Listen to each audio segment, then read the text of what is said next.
Assalamualaikum warahmatullahi wabarakatuh. Apa kabar ayah bunda yang masih tetap semangat mendampingi putra-putrinya belajar dalam kondisi online atau daring? Pasti tantangannya banyak ya, dan mungkin hal-hal seru terjadi. Nah, apa sih yang bisa kita upayakan atau kita support untuk putra-putri kita dalam proses daring ini?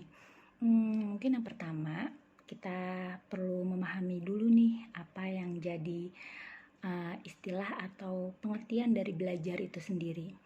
Nah, kalau misalnya beberapa siswa coba saya tanya, ketika apa sih belajar itu, rata-rata mereka memahami bahwa belajar itu adalah ketika mereka membaca buku, atau ketika mereka menghafal, atau ketika terjadi proses masuk sekolah dan sebagainya.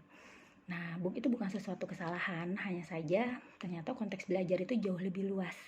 Ya, jadi terjadinya proses belajar di individu adalah ketika terjadi proses dari individu itu tidak bisa menjadi bisa, dari individu itu tidak tahu menjadi tahu, dan ketika individu itu mengalami atau mendapatkan suatu pengalaman baru, itu juga bagian dari proses belajar.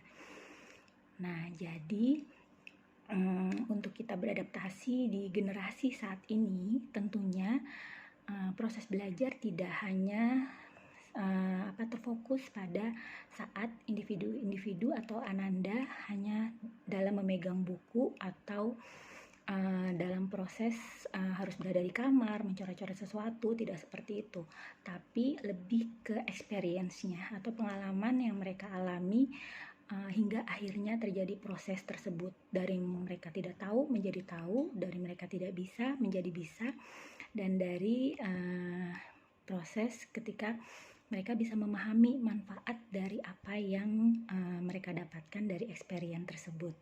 Ya, semoga ini semua bisa menjadi bekal atau informasi buat kita semua agar paradigma kita bersama bisa jauh lebih luas. Ya, terima kasih, tetap semangat.